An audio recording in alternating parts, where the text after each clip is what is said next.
A former All-Pro looking for a new home, and is it Belichick's time in New England?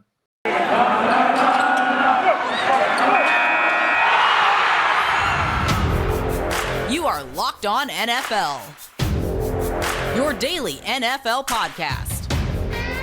Part of the Locked On Podcast Network, your team every day.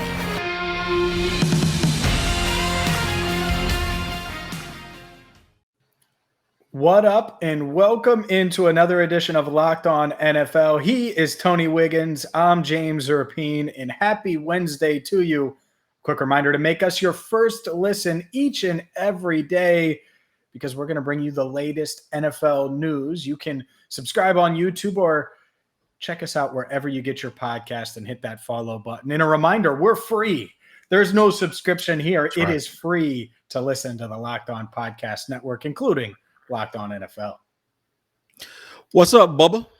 Yeah, what's going on, Tony? Let's dive in. I said the latest news. Let's just start with the latest news, something that happened Tuesday. And I'm not shocked by this. And we're going to get into the Patriots, and we're going to get into our Week 11 power rankings from the network and everything like we do on a normal Wednesday. But Le'Veon Bell, released by the Ravens, averaging 2.7 yards per carry, 31 attempts, 83 yards, 2 touchdowns in 5 games for Baltimore. There's a report out, Josina Anderson, saying that they would prefer, they as in the Ravens, to sign Le'Veon Bell back to the practice squad if he clears waivers. But I don't know about that. You know, it just depends. So let me just ask you this. Do you think Le'Veon Bell's done? Because he's 29 years old. He's averaging less than his age in yards per carry. And I don't know about you, but every time I saw him, and I covered one of the games in Baltimore when they played the Bengals, didn't look anything like the Le'Veon Bell that I remember. Yeah, I think we just have to stop expecting him to. And at this point, that's not what he is. And once he clears waivers, which he will, the only team I can imagine that might take a look-see is Tennessee at this point. But I don't even think they're going to do it. And the Rams have had the opportunity to do it in the past, and they didn't do it either. So I really do think his only option is to go back to a playoff team and be on the practice squad and just be there in case someone gets hurt. If he swallows his pride and understands that he's no longer the Le'Veon Bell that everyone thought was LaDainian Tomlinson, and just go ahead and take his role and try to get him some hardware and get into the playoffs. But as far as him being like a guy who's 1 or 2 on somebody's depth chart, yeah, those days are gone.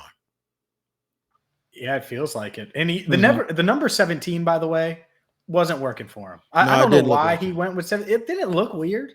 Yeah, it looked really, really weird. It looked strange. But the Pittsburgh Steelers, man, don't make mistakes. They know who to pay and who not to. And I know it looks like they probably should have paid James Conner, but James Conner wouldn't look the same in Pittsburgh's offense than he does look like in Arizona. But it's another tale of, was it the player or was it the system? In Le'Veon Bell's case, it was probably him and Pittsburgh were a perfect match for a while, but now it's over. Speaking of players versus systems, last year when Tom Brady won the Super Bowl, all the talk was, well, and this is the talking head, so I'm going to be facetious here. Well, we now see who was the one who won all of those championships, don't we? Let me explain something to you what's going on. We're going to get to that in segment 3. I watch the Kentucky Derby every year. So I segued that to tell you this. I watch the Kentucky Derby every year, and I know you're familiar with it because it's a skip and a hop from where you are. Mm-hmm. I always bet on the horse that doesn't get out front, but also the one that doesn't get to the back and have so many horses to go through. I always bet on that one that's stalking.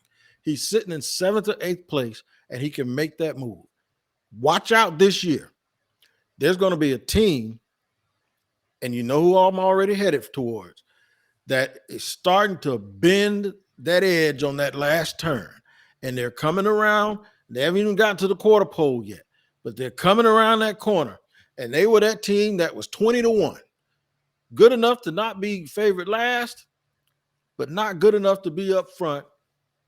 The utter contrition or the attrition that is going on at the front of the NFL with these teams that we think are so good. Yeah. That little horse that could is just running along, and they have a jockey named Bill Belichick. And I'm telling you, watch out for those Patriots because they're opportunistic. They're that little horse that could, but they have like a Hall of Fame jockey. And I'm telling you, the New England Patriots might surprise the world and win the Super Bowl. Stop it. Stop it. Which one of those dudes up front? Hey, look at the Rams last night. Who up front really acts like they want to be there? Dallas got smoked like meat at a butcher shop last week. Nobody, they don't even act like they want to be there, James. I didn't know that Bill Simmons had a brother named Tony Simmons. And you know, you might have changed I don't even your like name that dude, to so don't compare him to me. I want to put him in a headlock anyway. So he's a big Patriots fan though, and on his podcast, you know what he says? He says, "Oh, the Patriots. This feels like early 2000s Patriots." And look, I do see some similarities, but here's the reality of the AFC to me, because I keep hearing about how it's wide open, and I know Bengals fans are encouraged, and that's the team I cover. If you're unaware. That they're encouraged, 5-4, but the AFC North is wide open. And yeah, we're 9 games in. Some teams are 10 games in. Like, there's a lot of football to be played. These teams are going to separate themselves. There's going to be some separation. And you are right. It does feel like if you had to buy stock, you would want to buy stock in the Patriots because they continue to ascend. They have a young quarterback that it keeps really impressing me and keeps growing, it seems like, every week. But Super Bowl. Yeah. Super Bowl. Yeah. And I remember doubting the Patriots when they won their first one. And I'll admit that. And you see the picture if you're watching on YouTube right there. That's Brady right there. All right. Mm-hmm. So I get it. I understand it. But call me, the biggest doubter on the planet, because I don't think that this team with those wide receivers in this day and age can do it. I think if they played the Chiefs, rolled.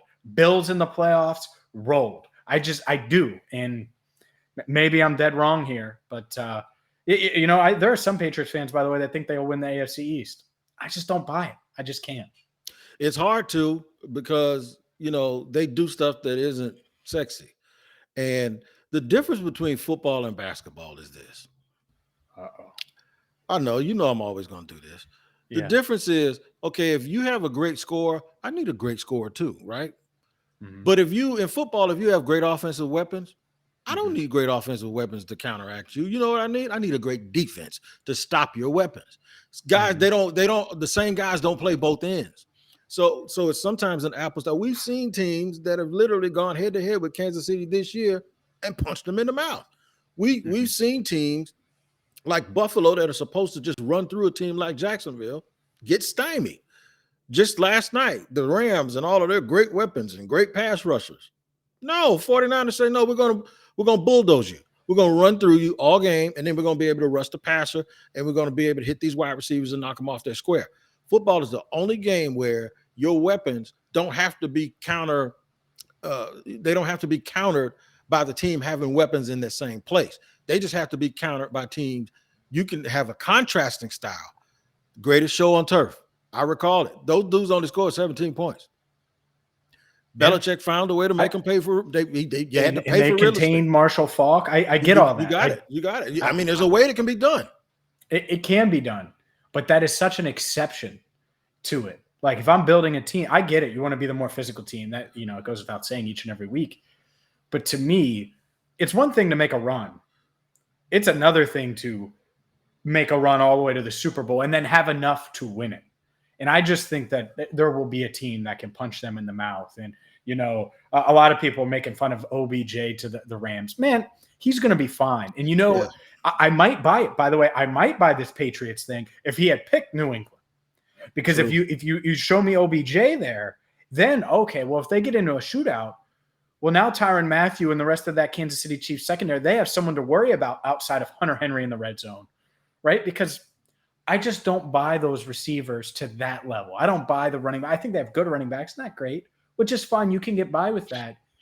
But you need some kind of dynamic weapon deep downfield. And if you don't have that, you certainly have some questions. But we're going to continue this conversation, and you have a question that you referenced about, 6 minutes ago. We'll dive into that a little bit. It has to do with Tom Brady, Bill Belichick, and legacy. But first, a word from Getupside, because Getupside is an incredible app that everyone that buys gas, that fills up at the pump, needs to know about. You can download it in the App Store or Google Play. It's completely free.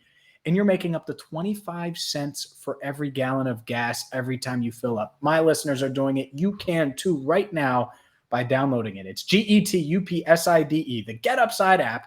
It's free. And right now, if you use promo code touchdown, you're going to get a bonus 25 cents off per gallon on your first fill up. It's free money.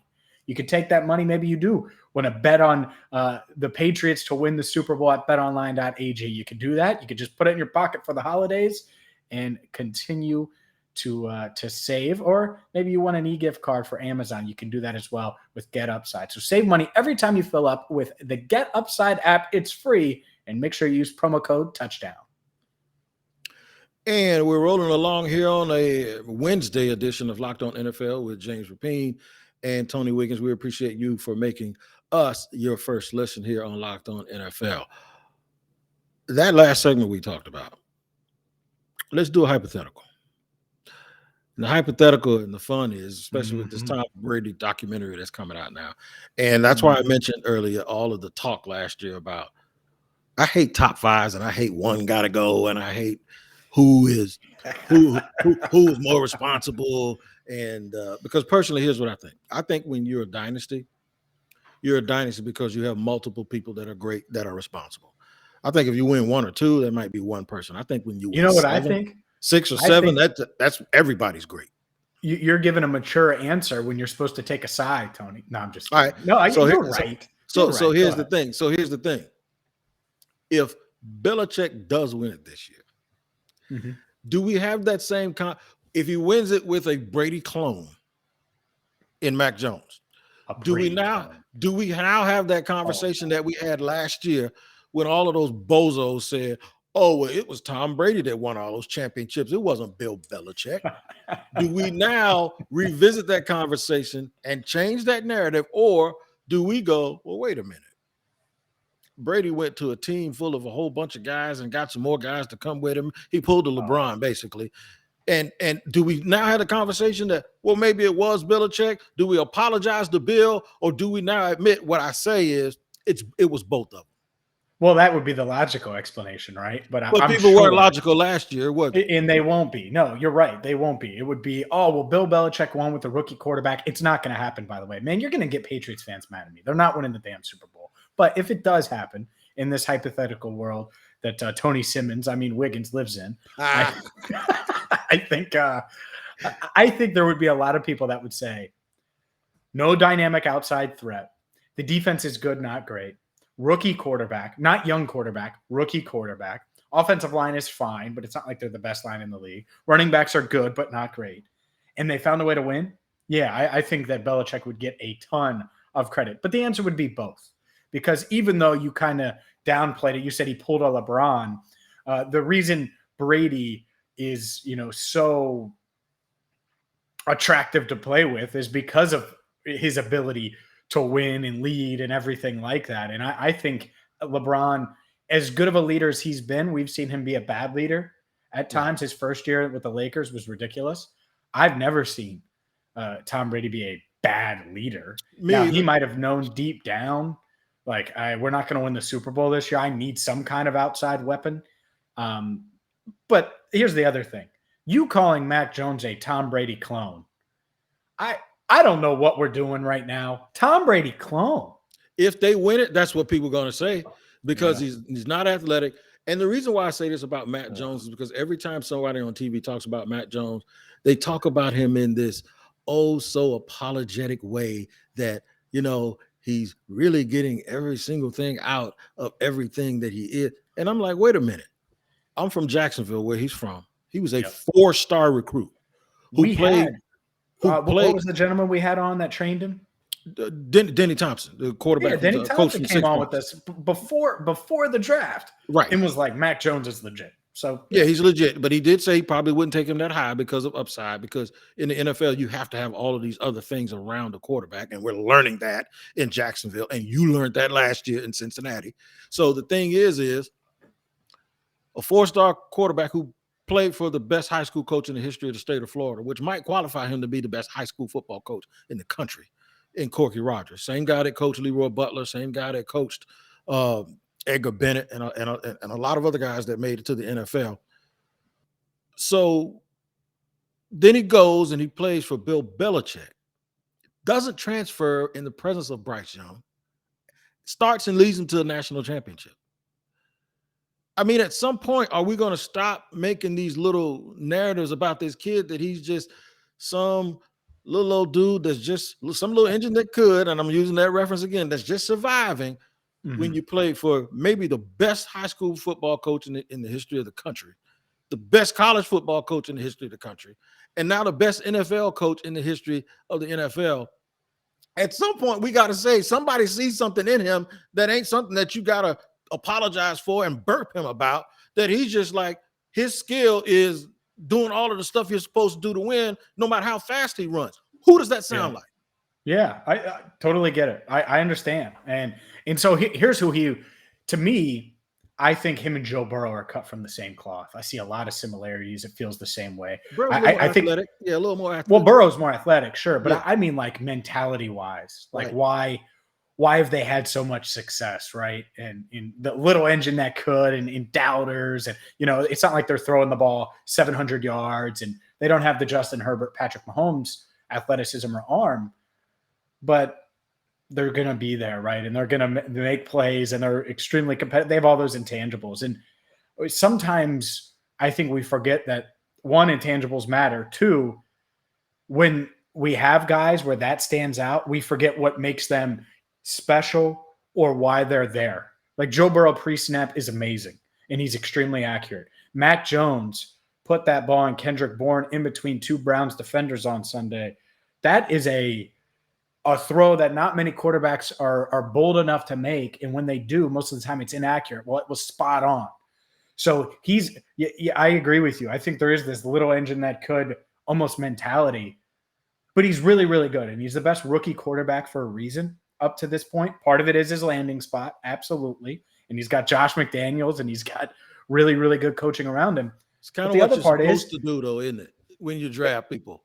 No doubt. But the other part of it is he's damn good, and he deserves credit for that. And that's the part. If you're not an elite athlete or you don't have the biggest arm, sometimes it's hard for us to quantify that stuff, but he's obviously a really, really good quarterback. So watch this.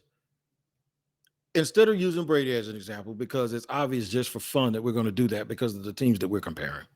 Instead of using Brady as an example, all of the things that you describe about Mac Jones, all of those things. If you close your eyes and I told you you're describing Drew Brees, you'd agree. Yeah. Anticipatory throws, doesn't have a big arm, gets the ball out, not great physical skills, sees the field. So let's take Brady out of it. How come we never made these little things and talked about Drew Brees as if he's some kind of winning by consolation? Yeah. He's the same dude, but folks get on here and act like he's Kirk Cousins. Oh, he's Jimmy Garoppolo. Hey, he's a great system guy, but at some point he's going to break down. No, he could very well be Drew Brees. Yeah. He could very well be Drew Brees. And that, to me, that's a comp I've made for Burrow a couple of times, like a bigger Brees, where you're not going to wow you arm-wise, and you're not going to play in a dome. And I don't know if he has Sean Payton, but could he be that? Yeah. So you look at Mac Jones, I think he has a great offensive coordinator. People don't like Josh McDaniels. Fine. I think he's a great offensive mind. I think we're starting to see that. It was a little rocky at the beginning of the year, but they're certainly seeing that. And yeah, this, I mean, he's got a shot to win Offensive Rookie of the Year. Everyone assumed it would be Jamar Chase, a guy I cover, and I get it. Mac Jones is going to be right there, I think, by the time we're really diving into this and get to the December month of the season with the playoffs on the line. They're going to be 1 and 2. I used to say that Burrow reminded me of Romo because of the whip-it arm and the number 9, and because of the athletic ability. It looked like both of them probably can play basketball too, and golf or whatever. But actually, Joe reminds me of Joe Cool. Your Joe reminds me of Montana, and that's because he rolls around. He doesn't have this crazy arm, but he just, when you look in his eyes and his face, it looks like with a minute to go, if they're down 6, you're in trouble. He's just unbothered. And that's how Joe Montana was. And I know Bengals fans hate hearing that because of what happened in 1989, but that's okay. Don't worry about it. Hey, man, let's talk about some power rankings. Let's do it here in segment 3 on a Wednesday of Locked On Jaguars with James Rapien and Tony Wiggins. I got to tell you first about Built Bar. Built Bar is the total absolute truth. And you guys know what my favorite Built Bar is. My favorite Built Bar is salted caramel. I don't know why I got to tell y'all that all the time about salted caramel, because I just love it just that much. And you can love it too. Let me tell you where it's going to help you out at. On Thanksgiving, when you're the one that can't sit there and eat that lemon meringue pie, or you can't eat that pumpkin pie or sweet potato pie because you're worried because it's going to mess up your diet. When you want something sweet to satisfy that palate, go get Built Bar, because it's covered with 100% chocolate, has so many flavors, it's good, and the macros suggest that you won't be hurting yourself at all. In fact, it's packed with protein, very low carb sugar, very low carbs, and calories on that Built Bar. So make sure you go to built.com and use the promo code LOCKED15, and you'll get 15% off of your order of Built Bars. Now, try the ones that you want, get an assorted box if you want, but I'm telling you that salted caramel is the one for me. If you want to keep up with them on social media, make sure you go to @bar_built on Twitter to find out all the latest news from Built Bar. Got to tell you about BetOnline, and whether it is betting on Mac Jones to win Offensive Rookie of the Year or the Patriots to win the Super Bowl. I know Tony Simmons is doing that right now. You got to go to betonline.ag. It's your number one spot for all of the football action, whether it's college or NFL, plus basketball season. Now, I'm a Steph Curry guy myself. Been watching a lot of my man Steph, especially because Dwayne Wade's retired behind me. And front runner. So, no, man, front runner. Steph Curry's fun to watch, man. If you guys had hoops channels in Jacksonville, you would understand. But I'm sure you guys don't really watch basketball, but that's okay. We'll pick up the slack in Cincinnati. So whether it's basketball, football, college, and pro, you can bet on it all at betonline.ag. And use promo code LOCKEDON right now. You're going to get a 50% welcome bonus on your first deposit. Again, use promo code LOCKEDON for a 50% welcome bonus on your first deposit at betonline.ag. BetOnline is where the game starts. All right, and where we start every day as your first listener is Locked On NFL or Locked On Jaguars and Locked On Bengals, but all of them are your first listen. Your second listen should be the Peacock and Williamson podcast. Brian Peacock is an NFL analyst, and Matt Williams, a former NFL scout, and they give it to you like no other. So make sure you find, look up, check out, lock in, and subscribe on the Peacock and Williamson podcast. Power rankings are out on the Locked On NFL network. Some change at the top after last night's game, week 11. Last week we said that around spot number 7 or spot number 8, this thing got a little bit iffy. But we were talking about the Kentucky Derby. You see my team rounding up at number 10 right now, trying to turn that corner, baby. And I'm going to tell you what, they're right behind another team that it seems like they're trying to get their act together in the Chiefs at 9. Let's go at the top, James. Do you have a problem with the Packers being 1 or the Titans being 2? Yeah, I do. I'm actually – can someone give the Titans a little respect? Yeah.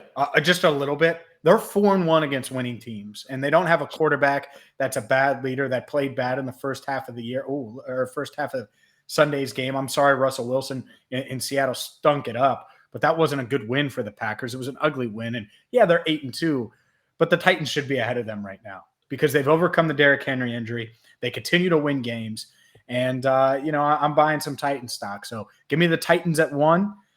The Packers at 2, that's fine. The Cardinals, I know they fell to 8-2. 3 is about right for them because there's a very good chance to me that game is much, much different if Kyler's healthy. Hopefully he can get back sooner than later. But I know you have a problem. I'm going to finish the top 10. I know you have a problem with the number 4 team, the Cowboys. I'm sure you think they should be number 1A along with your Patriots, followed by the Bucs at number 5, the Bills at number 6, the Rams at 7, the Ravens at 8, Chiefs 9, and Patriots at 10. I don't have a problem with Dallas being number 4. In fact, if the Bucs had not lost, I would have told you that the Bucs should be ahead of them because they disappointed me. I'm not a Cowboy fan, but they did disappoint me last week by losing at home to Denver. That's one of the weirdest games I've seen because they got destroyed. Buffalo, when they lost to Jaguars, it was close. Dallas got crushed, and it just made me real wonder what the hell they had going on down there. All right, let's finish out.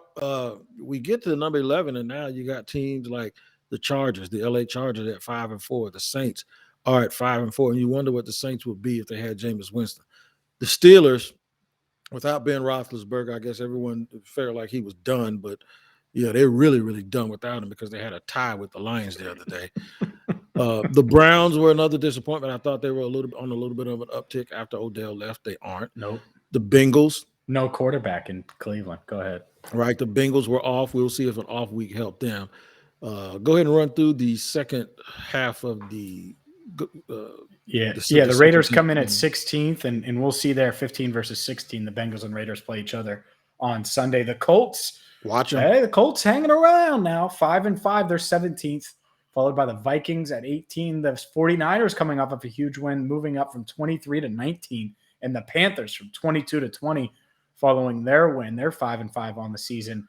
And then we get to the Eagles. They're coming off of a big one as well, 21st. The Broncos, 22nd. Seahawks, 23rd. The Falcons are 24th, followed by 25th. Washington, 26th. Giants, 27.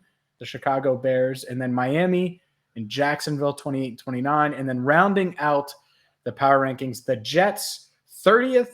The Lions, 31st. And the Texans 32nd. And yes, I have an issue with the back three. There is no way that the Jets, after that performance, my buddy's a Jets fan, and I told him on Saturday night, because he's like, oh yeah, Mike White. And I'm like, the Bills are going to beat the hell out of the Jets tomorrow. Yeah. I told him it might be 40-7. He was like, you only think they're going to score 7 points? He's playing well. And I'm like, no, the NFL does this, the quarterbacks all the time. There's no way the Jets should be ahead of the Lions. Put the Jets below the Lions. They should be 31st. Yes, I have beef with that bottom couple of teams because there's no way after watching the Jets you think they should be higher. At least I don't. Yeah, well, make no mistake about it. I'm damn sure the Texans belong in last place. If you remember me and Cody and me and them boys from Houston talking. Yeah, they're number 32. They're number 32, just like I told you they were going to be. But there's a group of teams here. I think it's from like 19, maybe even 18. Between the Vikings and I'd say the Bears. If you're one of these good teams, you don't walk in there thinking there's a cakewalk, man, because you don't know what you're getting with those guys from a week. If you're going on BetOnline, you better be very careful messing around with those group of teams right there because you don't know exactly how they're going to step up and what they're going to do every single week. It's like they're good enough to beat you, but they're not good enough for you to consistently think they're going to win. And there's some dangerous teams right there. But you're right. The front is really starting to separate itself. If there's anybody on the back end that I think maybe doing a little damage, is the Colts and the 49ers because they just have to get healthy, maintain, and get through the way that they were playing early in the year. I expect Pittsburgh to continue to fall back. I expect the Raiders, with all of their turmoil, to continue to fall back. So I think we're starting to take shape on who the best 14 teams are going to be. Yeah, I think you're right. And the next couple of weeks, especially in the AFC, I think you're going to see some of these teams really start to separate. You know, the Bengals, they play the Raiders, the Steelers, and the Chargers over the next 3 weeks. Well, something's got to give, right? I don't think they're going to go, 0-3 during that span. But if they do, then they're a pretender and they're officially out, right? Well, the Browns make a move up. We're starting to see the Chiefs, like you said. And I think the Chiefs are coming. I don't know if I said it on the pod, but there have been a lot of people that are like, the Chiefs, especially in Cincinnati, because the Bengals play the Chiefs later this year. I don't know. Are they good? And I'm like, you're really going to bet against Patrick Mahomes and Andy Reid? Like, they've been around a little bit, especially Andy Reid. And Patrick Mahomes, he's been extremely special. And we saw it the other day, which my fantasy football team was excited about. Hopefully Patrick Mahomes could continue to play at that level. No doubt about it. Weird, though, that the top 5 teams in this poll are all from the NFC, man. That's one of the craziest things. It's wild, right? It is. Yeah, and it's well, you got the Titans at number 2. Oh, yeah, okay. They play like an NFC team. So see, look at you. You're forgetting about the Titans too. I started the power rankings with that. Look. Yeah.